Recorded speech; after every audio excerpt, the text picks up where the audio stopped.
In Sarajevo on Sunday 28th of June 1914, the city was alive with celebration. Marching bands filled the air with music, and the black and yellow banners of the Habsburg Empire fluttered alongside Bosnia's red and gold. Police patrolled the bridges as the regal motorcade rolled past, crowds jostling for a glimpse of Archduke Franz Ferdinand and his wife Sophie. But not every Bosnian was there to cheer. Among the onlookers, a gaunt 19-year-old student waited, his fingers curled around a Browning pistol concealed in his pocket. Like a deadly game of dominoes, his next action would trigger a series of consequences that would topple empires and ignite the bloodiest war Europe had ever seen. Decades later, historian A.J.P. Taylor would call him the man who changed the course of history with a single act. Some see him as a hero, others as a villain, but the truth is more complex and is rarely told in full outside the Balkans. In the West, he is often reduced to a paragraph in school textbooks as a young killer who stumbled into history by inadvertently starting a war. His name was Gavrilo Princip.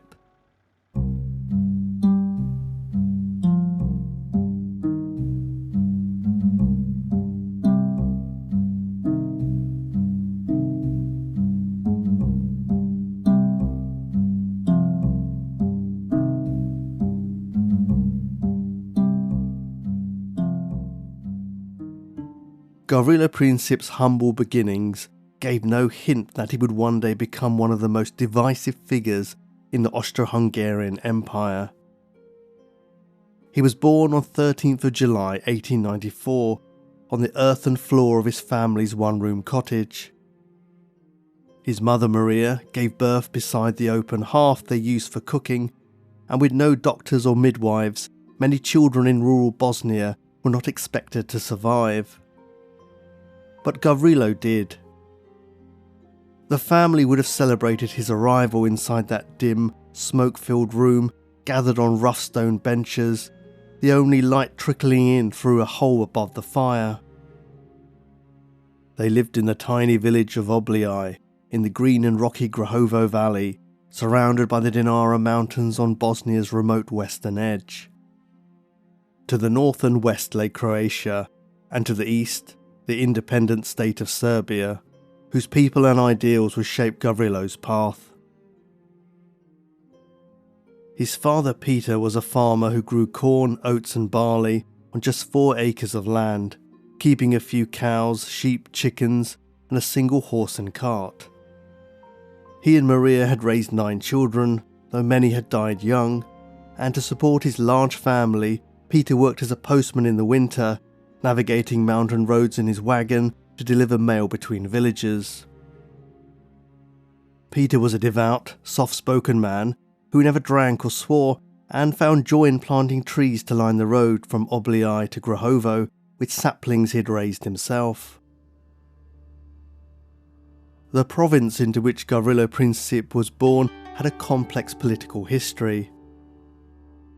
The Balkans were rich in natural resources like timber, gold and silver, but Bosnia and Herzegovina, 2 neighbouring provinces governed as a single region, remained poor. Its population was divided into 3 main groups. Roughly 40% were Bosnian Serb, like the Princip family, around 20% were Croats, originally from Croatia, and 35% were Bosnian Muslims, known as Bosniaks.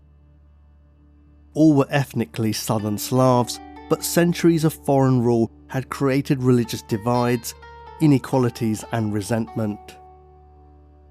In 1463, the Ottoman Empire had conquered Bosnia, killing or enslaving 1/3 of the population. Over time, many Bosnians converted to Islam in exchange for lower taxes and better job opportunities under Ottoman rule. Old photos and postcards from Bosnia often show people wearing the traditional dress and red fez that identified them as Muslims. Though they were not the majority, foreign photographers often focused on them because they were seen as exotic and unfamiliar by European standards. Bosniaks also tended to live in cities where they occupied more prestigious roles. In contrast, Serbs who were Orthodox Christians lived mainly as rural peasants and were rarely captured on film. By the mid-1800s, the Ottoman Empire was in decline. In 1878, administrative control of Bosnia and Herzegovina was handed over to the Austro-Hungarian Empire, a recently formed dual monarchy ruled by the centuries-old Habsburg dynasty, which was expanding its influence across Europe. The empire promised to modernise Bosnia and Herzegovina with schools, roads and railways, but the new rulers brought in 300,000 troops to maintain order, tax the population heavily, and preserve the social hierarchy by continuing to favour the Muslim Bosniaks, who had largely supported Ottoman rule and now welcomed the Austrians as their new overlords. The promised infrastructure was built, but primarily for Habsburg troops to move quickly around the region rather than for the benefit of the locals. Gavrilo Princip was a reserved boy with dark, bushy hair, a pointed chin, blue eyes, and a slight build. He was known for his determination, sense of humour, and love of books, preferring to help his parents tend their calves and go outside and play. Years later, he would tell Austrian psychiatrist Dr. Martin Pappenheim, "I was always a quiet, sentimental child, always earnest, with books." His mother Maria said, "He read much and kept silent most of the time." Maria was determined that her son would be educated, so he walked 2 miles each day to the primary school in Grahovo. His father Peter would have preferred him to stay at home and look after the sheep, but Gavrilo excelled in the classroom, and it quickly became clear that he belonged in an academic environment. In 1908, 13-year-old Gavrilo left his village to attend a merchant school in Sarajevo, 150 miles east. The school trained students for careers in business and taught German, the language of the Habsburg authorities. His older brother Jovo travelled with him, helping to arrange cheap lodgings with a widow named Stoja Ilic, who lived with her son Danilo. Danilo was 4 years older than Gavrilo and a former merchant school pupil himself, and they quickly became friends, spending their free time together playing billiards and chess. Danilo had lost his father, a cobbler, at the age of 5, and had worked in various jobs, including as a newsboy, theatre usher, proofreader, and volunteer nurse with the Serbian army. By 1912, he had graduated from Sarajevo Teachers College, and the following year began working as a writer for a Serbian newspaper. Bosnia was slowly industrialising, but for workers, life under Austro-Hungarian rule was harsh. Strikes against low wages, lack of payment, and exhausting hours were met with force, and it was not uncommon for police to open fire on demonstrators, killing and injuring many. A request for a modest 9-hour working day was rejected outright by the authorities, and as the number of uprisings grew, the government imposed repressive measures including censorship, bans on political gatherings, and arrests without trial. This disproportionately affected Bosnian Serbs, who formed the largest and often poorest segment of the rural population, and who were among the most disillusioned with Habsburg rule. In 1908, Austria-Hungary formally annexed the provinces and established special Bosnian-Herzegovinian army regiments, conscripting men over 21 from all backgrounds, including Croats, Bosniaks and Serbs. The move alarmed neighbouring Serbia, which feared the Austro-Hungarians would try to expand their territory further. It was against this backdrop that Gavrilo Princip entered his teenage years. Each summer he returned home to Oblii to help in the fields, seeing firsthand the daily struggle of his parents, especially as a third of their harvest was taken in taxes. He also knew that resistance ran deep in his blood. His family had lived in the village since the 18th century, originally with the surname Jovicevic. They earned the nickname Cheka, meaning to lie in wait, for their fierce resistance against the Ottoman raiders and bandits who plagued the remote region, stealing from the already impoverished farmers. One ancestor, a proud man named Toda, was known for riding through the hills on a white horse, dressed head to toe in white, to strike fear into enemies. For his courage, he was known as Princip, meaning prince, which eventually became the family surname. Perhaps it was these stories and the injustices he witnessed daily that shaped Gavrilo's growing nationalist ideals and hatred for the Austro-Hungarian Empire, which ruled Bosnia with an iron fist, even if often disguised by a velvet glove. The empire promoted a facade of benevolence or clamping down on dissent. At the end of his third year at the merchant school, Gavrilo passed the entrance exams for Sarajevo High School, eager to broaden his education. He was intellectually curious, socially progressive, and quietly rebellious. Though he had a casual attitude to religion, he was accepting of all faiths, believed in equality for women, and neither smoked nor drank. He devoured novels by Alexander Dumas, Oscar Wilde, and Walter Scott, but his favourites were Arthur Conan Doyle's Sherlock Holmes stories. These were likely German translations, as they would not have been available in South Slavic languages. He also studied Greek and Latin, wrote poetry, and once said, "Books for me signify life." As his knowledge grew, so did his disillusionment. He wrote, "How could one sleep in this empire of brooding illusions?" expressing a refusal to remain passive under a regime he believed was built on deception, injustice, and a hollow facade of imperial order. His friends who recognised his values and intensity affectionately nicknamed him Gavroche, after Victor Hugo's street urchin from Les Miserables, who gave voice to the poor. By 1911, Princip had joined the underground movement Young Bosnia, a secret multi-ethnic nationalist society formed by schoolboys and students, mostly from humble backgrounds, which also counted a small number of women among its members.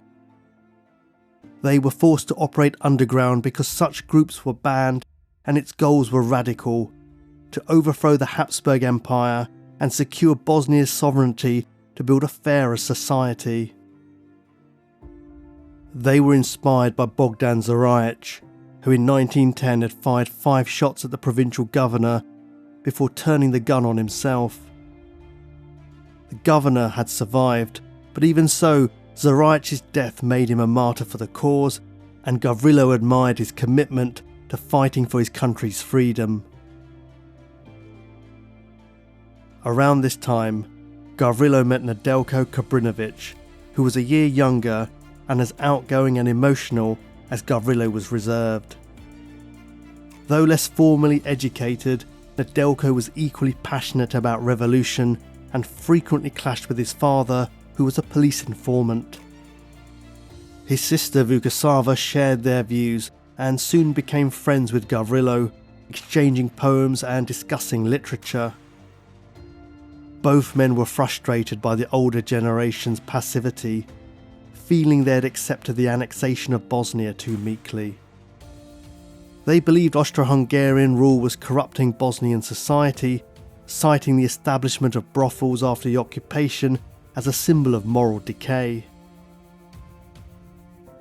In February 1912, Gavrilo was expelled from Sarajevo High School along with 20 others for participating in demonstrations against Austro-Hungarian rule. The protest was violently disbanded by police charging on horseback with sabres drawn, injuring many students. One boy was jailed for setting fire to the imperial flag, and another, named Duro Sarak, was imprisoned for announcing his belief during a lesson that annexation was theft. Gavrilo's defiance extended beyond the classroom. Though not officially documented, contemporaries and later biographers recount an incident where a teenage Gavrilo defended a local girl being harassed by an Austrian officer. Gavrilo was 5'4" and weighed just 110 pounds, but he fearlessly confronted the armed man and was badly beaten for his chivalry. After his expulsion, Gavrilo turned his sights to Belgrade. Drawn by its reputation as a city of free thinkers, political conspirators and revolutionaries, possibly encouraged by his friend Danilo Ilic. With a newly prepared passport and little more than a bundle of books tied with a leather strap, he crossed the border to start a new chapter in the sovereign Serbian capital. When he arrived, he found that Belgrade was in the midst of preparing to drive the Turks from Europe in what would become the Balkan Wars. Gavrilo tried to enlist but was rejected by the Serbian army due to his small stature. In the city, he reunited with his school friend Kobrinovic, who worked at a printing press producing anarchist literature. Gavrilo spent his days debating ideas with like-minded nonconformists in cafes and libraries. Occasionally, friends back home sent him small amounts of money, but he spent many nights in monasteries that offered shelter to the poor or, in the worst times, slept in dog kennels. Sometime during this period of hardship, he contracted tuberculosis, though he may have carried the illness unknowingly since childhood.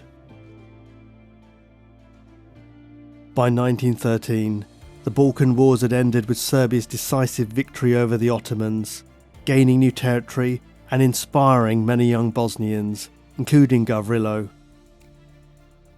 The quiet member of Young Bosnia grew even more convinced that only direct action could bring about lasting change.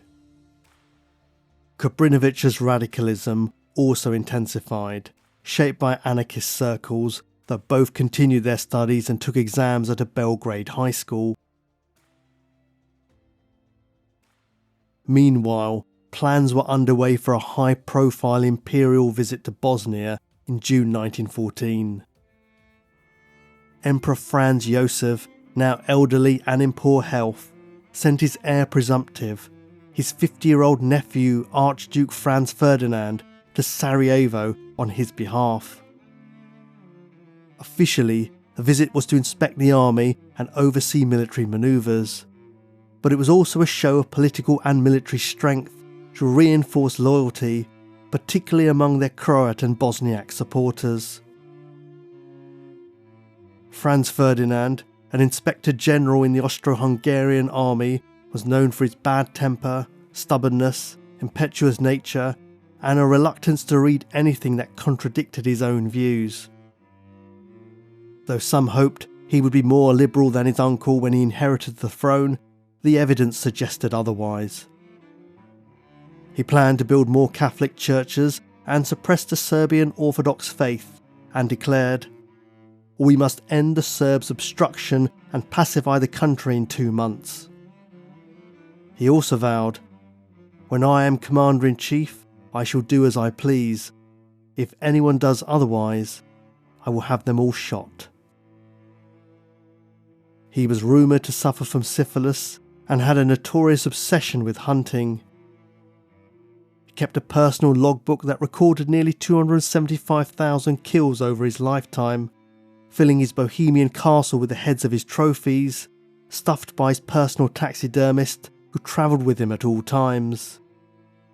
In one day alone, he shot more than 2,000 animals and game birds.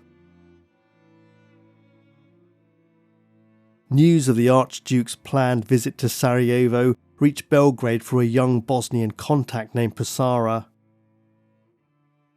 When Gavrilo Princip saw the newspaper clipping, a decisive plan took shape in his mind that would seal his fate and change history. He turned to Kabrinovic and asked if he would join an assassination attempt on the Archduke. Kabrinovic agreed, and they recruited 18-year-old Trifko Grabez as a third conspirator, who shared a room with them. The three men received weapons and training from the secret ultra-nationalist society Unification or Death, sometimes nicknamed the Black Hand.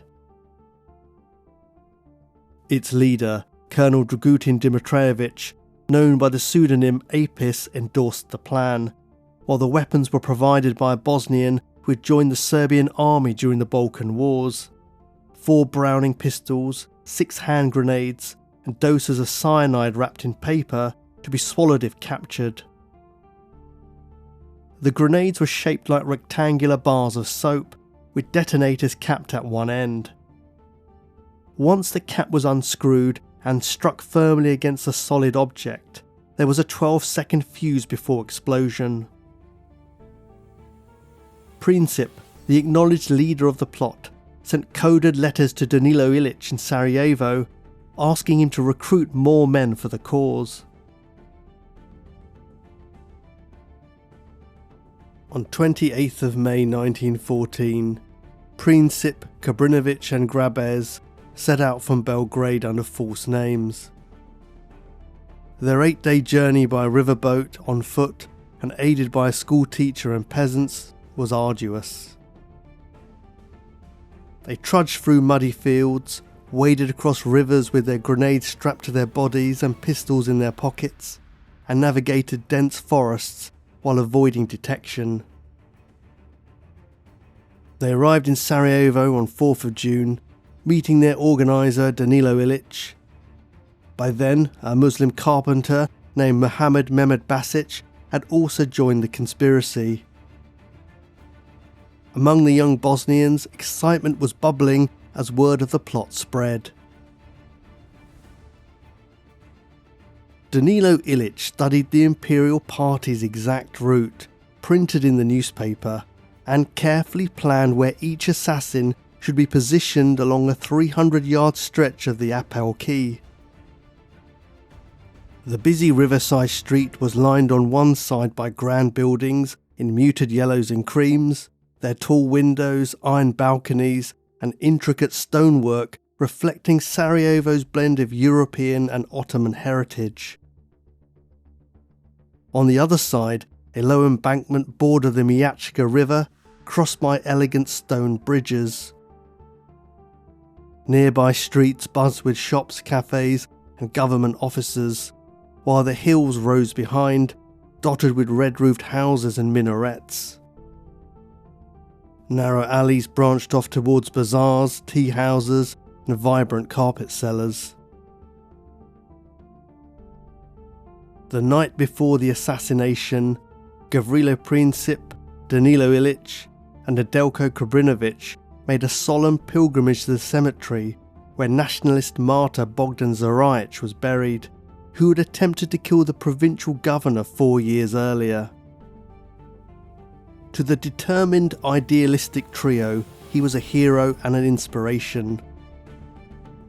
Gavrilo laid flowers on the grave and repeated Zarajic's own words: "He who wants to live has to die.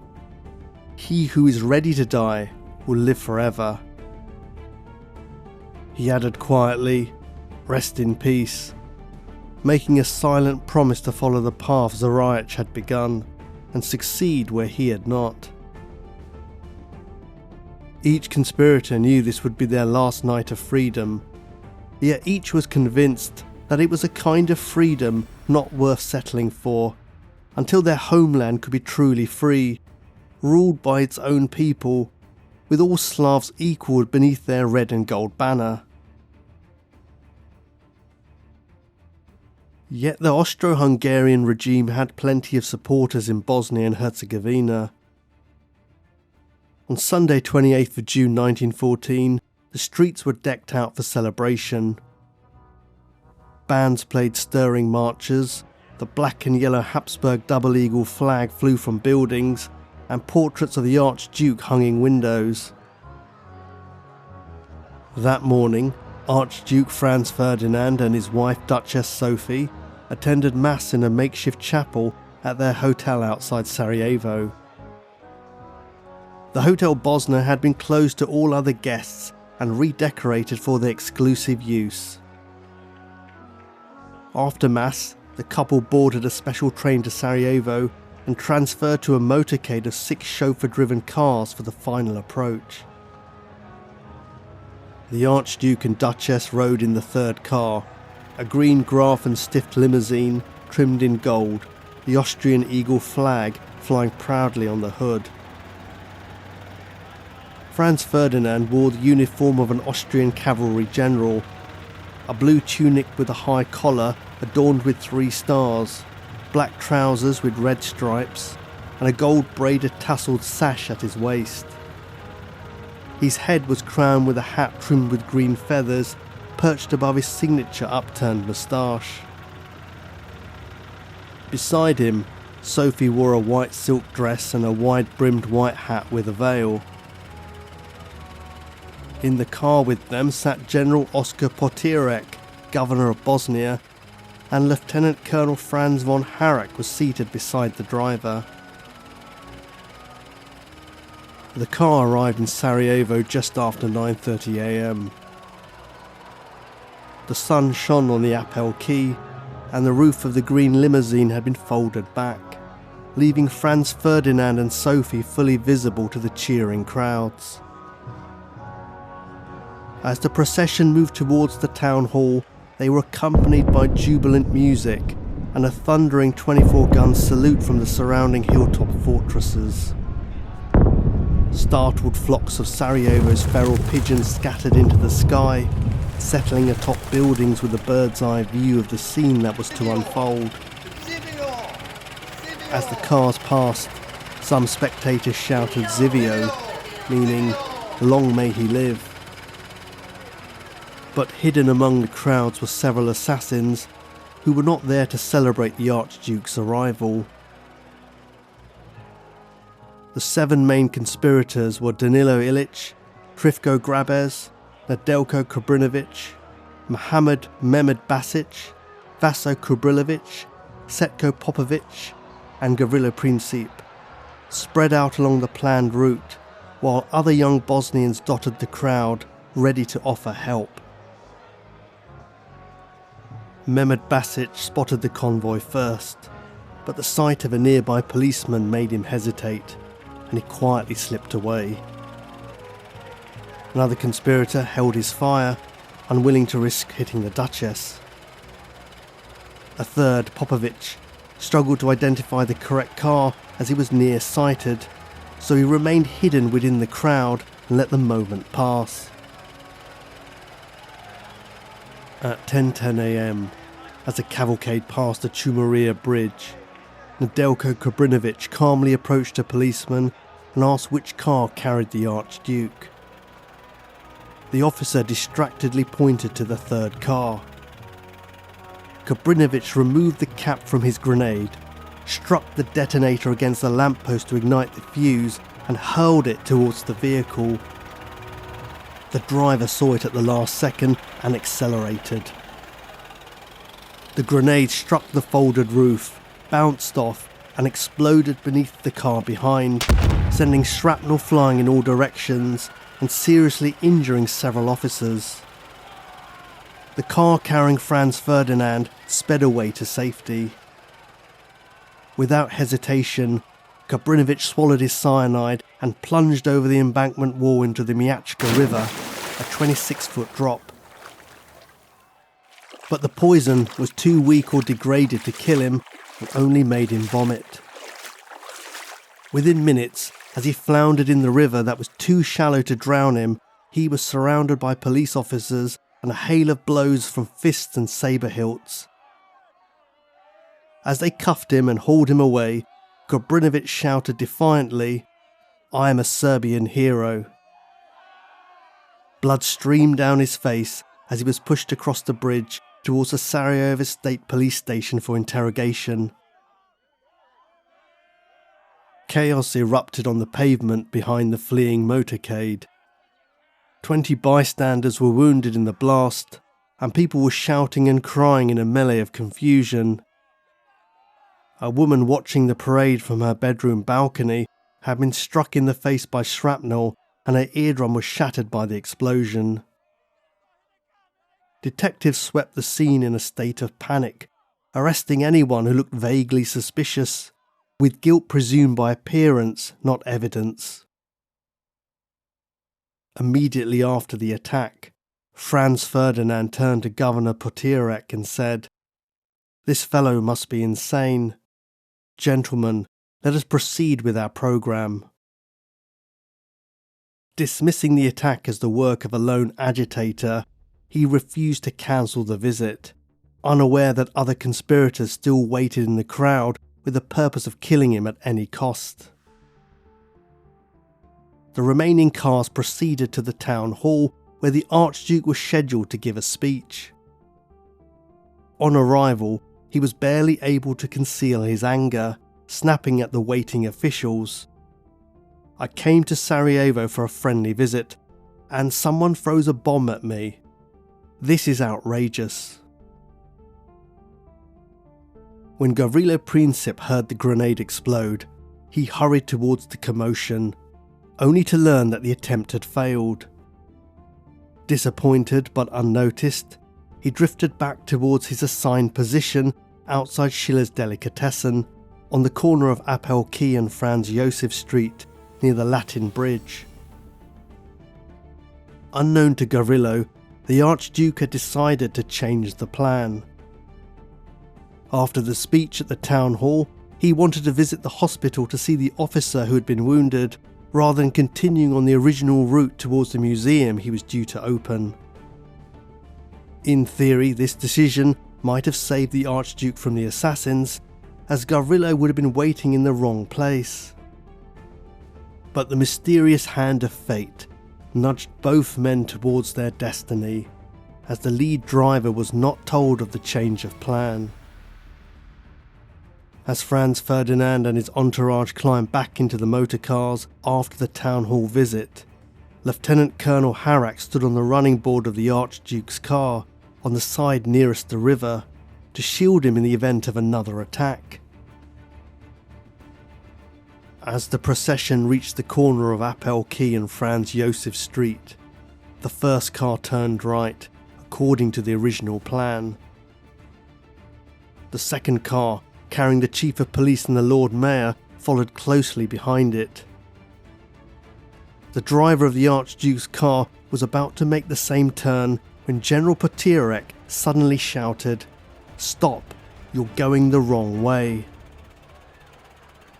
The chauffeur stepped hard on the brake, bringing the car to an abrupt halt, directly outside Schiller's Delicatessen, where he slowly began to reverse. Gavrilo Princip, waiting on the corner, realised his moment had come.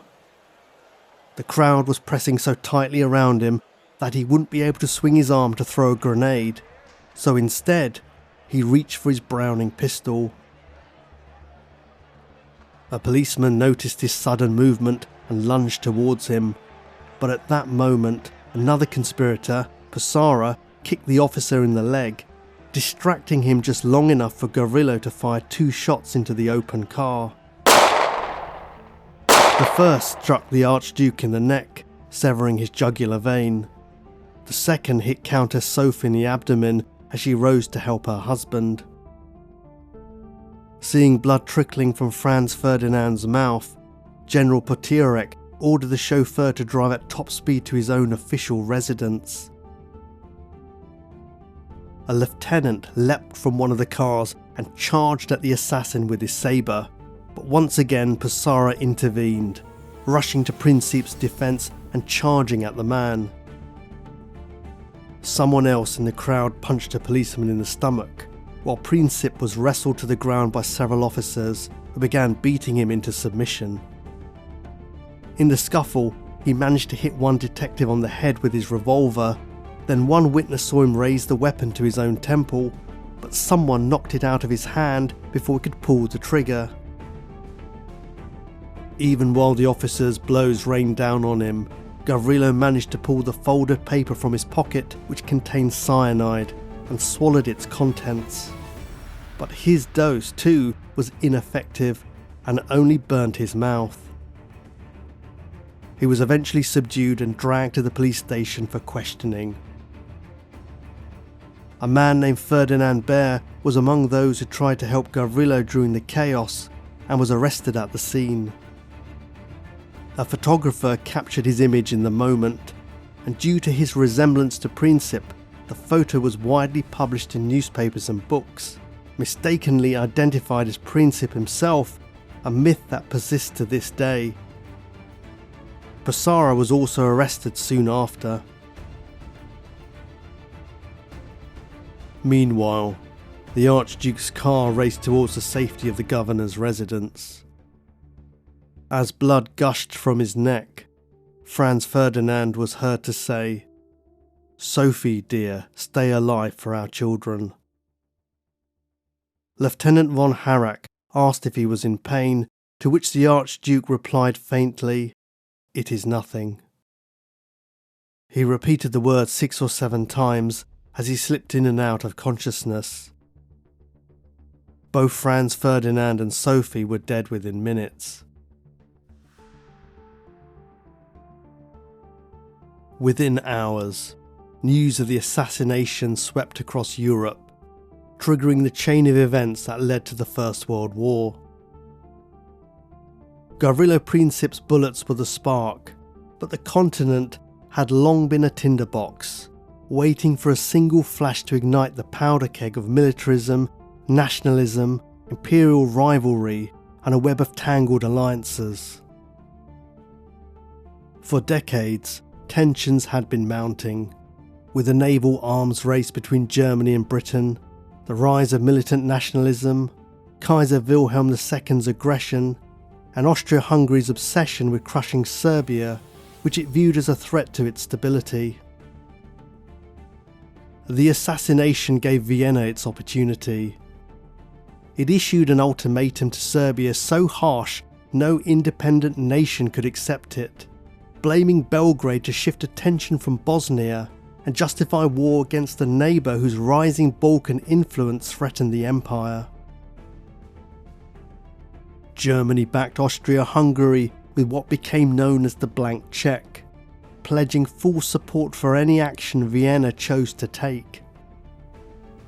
Confident in its war plans and eager to strike before Russia grew stronger, Germany pushed forward. When Russia mobilised to defend Serbia, France stood by its ally.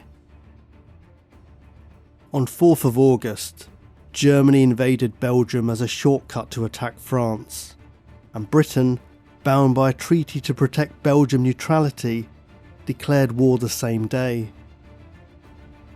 The Balkan crisis exploded into a global war, and Princip's name would forever be bound to the conflict that claimed over 15 million lives and reshaped the world. In the immediate aftermath of the shooting, however, nobody could yet foresee the global catastrophe to come. Only that Austria-Hungary's beloved heir to the throne had been assassinated. At the police station, Gavrilo Princip was formally charged with murder. He did not deny it, saying, "I acknowledge it, but I'm sorry that I killed the Duchess. I had no intention of killing her." The police quickly rounded up his fellow conspirators. Nedeljko Kobrinovic was charged with attempted murder and for being an accomplice. Krivko Grabez and Danilo Ilic were arrested soon after, and all were transferred to a military prison. Only Mehmed Basic escaped, slipping across the border into Montenegro. He reportedly spoke openly about his role in the plot, but went unpunished, since his involvement did not fit the official narrative and the authorities preferred to present Muslims as loyal subjects of the Austro-Hungarian Empire. Violence erupted on the streets of Sarajevo. Supporters of the empire looted and burned Serbian-owned shops and homes in revenge. The authorities stood by, in some cases actively encouraging the riots. 2 Bosnian Serbs were killed in the unrest and several more injured, while dozens of innocent civilians were arrested, beaten, and left to stand in the scorching sun for hours without water. According to one later account, gallows were even erected in the prison courtyard, where several peasants were hanged within full view of the conspirators' windows. A brutal, bloody message to the young men who had dared to fight for their country's freedom. At first, Grabez, Kabrinovic and Princip steadfastly refused to name anyone who had aided their plot, even under torture. But when Princip learnt that innocent people were being executed for their actions, he told the judge, "I will tell you everything, provided I can speak to the others first. If not, I will confess nothing at all, even if you beat me to death." Once granted the chance to confer with his comrades, Princip urged them to reveal how they had acquired their weapons and to identify the young Bosnians involved, rather than let innocent people continue to suffer.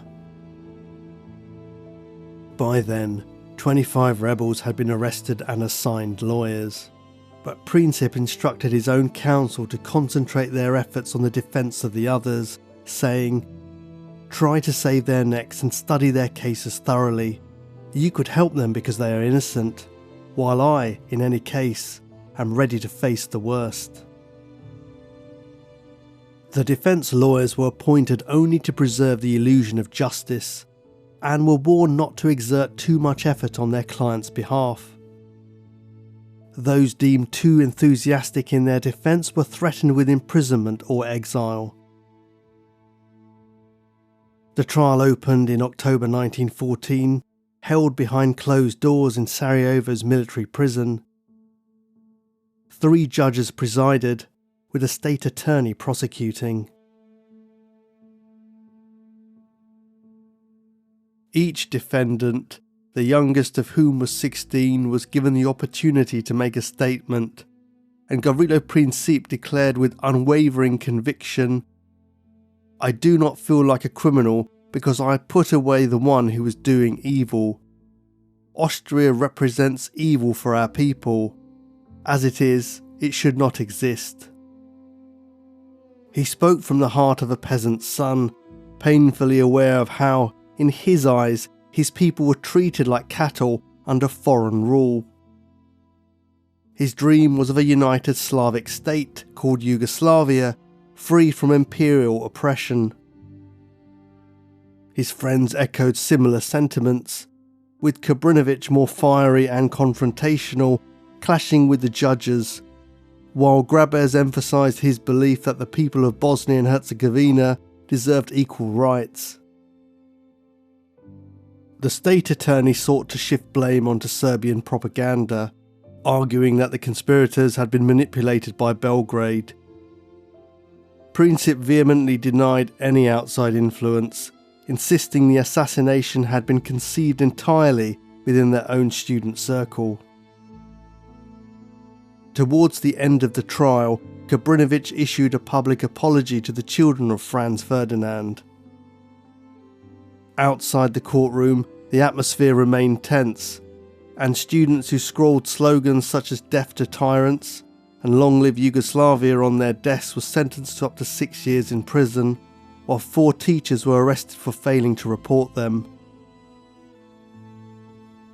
The trial concluded on 23rd of October 1914, with the sentences pronounced 5 days later. The judges entered the courtroom dressed entirely in black, a sombre and unmistakable sign that death sentences would be delivered. Danilo Ilic was condemned to hang, while Princip, Grabez and Kabrinovic, all underage at the time of the assassination, were sentenced to 20 years imprisonment.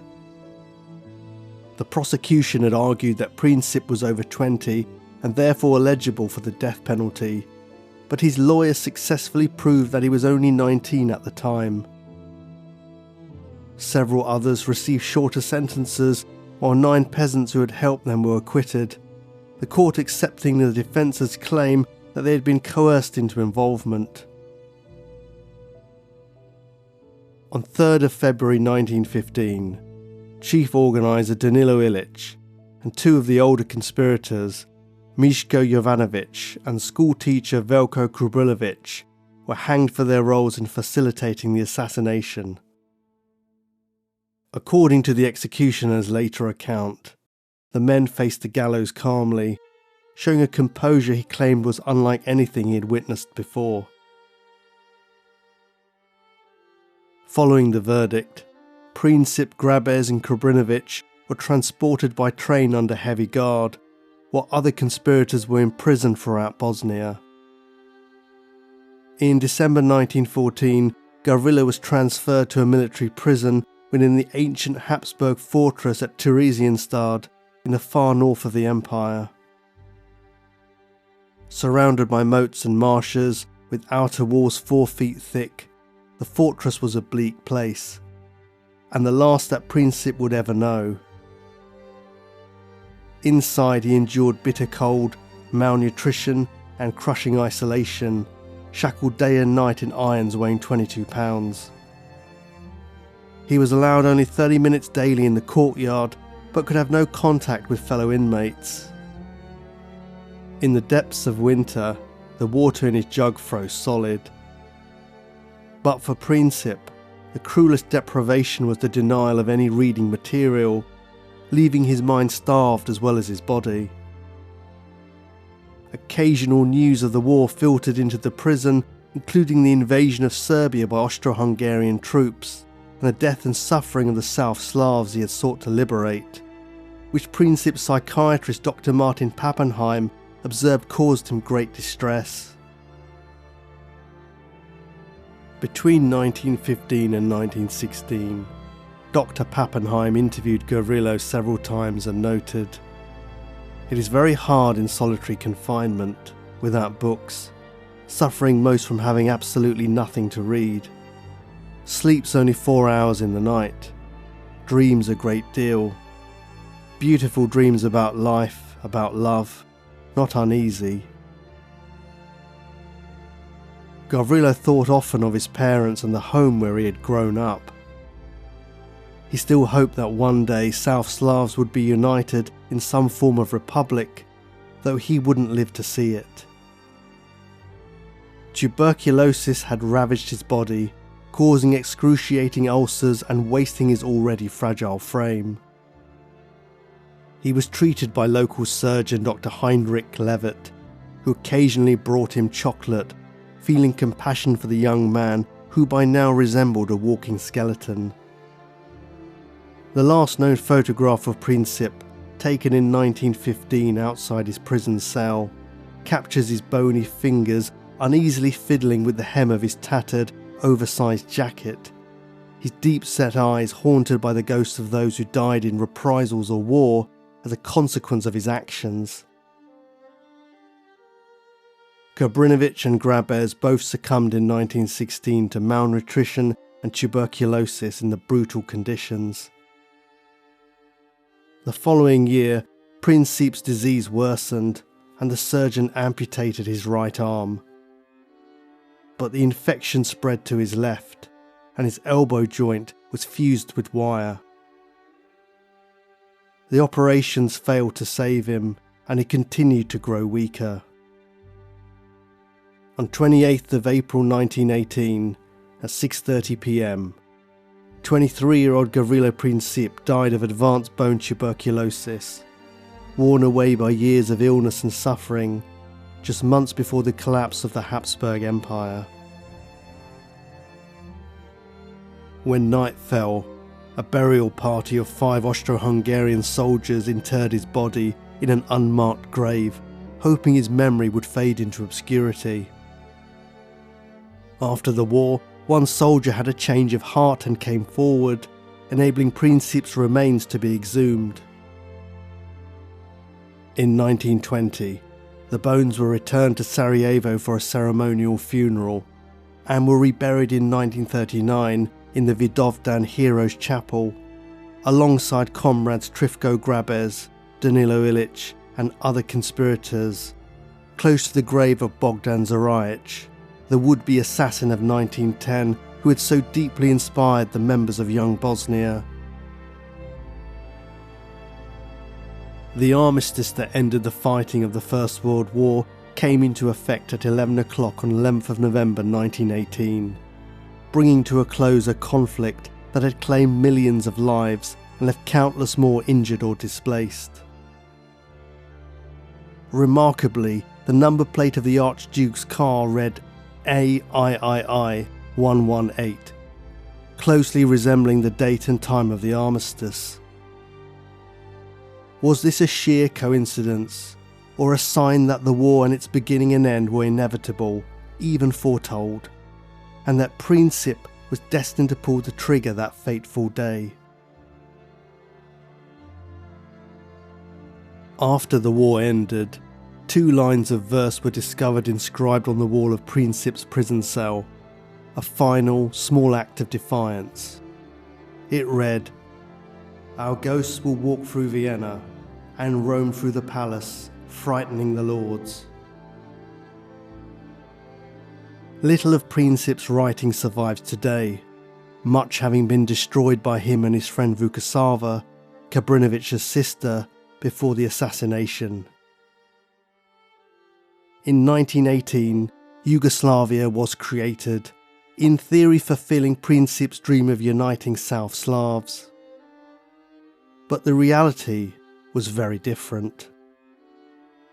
Instead of the free, equal republic Princip had dreamed of, the new kingdom was a centralised monarchy dominated from Belgrade, and for many South Slavs, unity quickly turned into disappointment. Even so, in Yugoslavia, Princip was celebrated as a herald of freedom, and a plaque marking the assassination was mounted in Sarajevo. On the other hand, the Austro-Hungarians condemned Princip as a murderer and a terrorist, a view shared by many in the Western world. When Nazi troops invaded Sarajevo in 1941, they tore down the plaque and presented it to Adolf Hitler as a birthday gift. School textbooks often simplify the assassination, omitting the complex web of injustices and aspirations that fueled Princip's anger, born of life under occupation. Even today, public opinion in the Balkans is divided. Nationalists revere him as a hero, while others acknowledge that he was an individual within a circle of passionate people driven by conviction, who nonetheless cost the region dearly, with the debate reigniting after the bitter divisions in Bosnia during the 1990s. Some sources still label Gavrilo Princip a Black-Hand assassin. In truth, he was part of the student-led society called Young Bosnia, and the Black Hand's leaders only gave him support, not orders. The Serbian government itself was wary, keeping at arm's length to avoid provoking the Austro-Hungarian authorities. Perhaps it is easier to believe in a secret society or shadowy government pulling the strings rather than face the harder truth, that a young man, driven by the passions and turmoil of his age, set off a chain of events that changed the world. In reality, Gavrilo Princip was both a product of his time and a symbol of it. A nationalist, a freedom fighter to some, a terrorist to others. He is forever remembered as the schoolboy turned radical who pulled the trigger in Sarajevo, motivated by his vision of South Slav unity and independence. Convinced that diplomacy was futile, he sought swift change and was willing to die for it. The Latin bridge in Sarajevo was renamed Princip Bridge, but reverted to its original name in the 1990s. The shock waves from the war Princip helped set in motion continued to ripple across the world, indirectly leading to social and political change, some positive, some negative, and many unexpected. Thanks to the war, women entered the workforce in large numbers, leading to voting rights in many countries, and the rigid social class structure began to break down as men from diverse backgrounds fought side by side in the trenches. Colonised people were inspired to challenge imperial rule, and socialist and communist movements gained ground. The Austro-Hungarian, Ottoman, Russian and German empires fell, redrawing the global political map, and the US emerged as a growing influential power. Wartime medicine advanced rapidly, improving surgery, psychiatry and hygiene.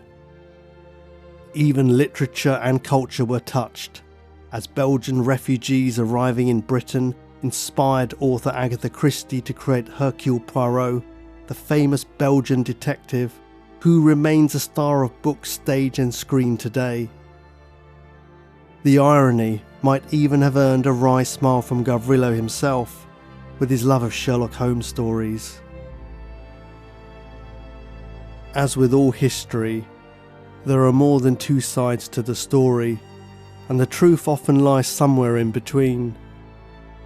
Whether he was nothing more than a terrorist, or a young man fighting for his ideals and his country's sovereignty, it is indisputable that few famous figures, and fewer still at so young an age, have borne consequences as immense as Gavrilo Princip.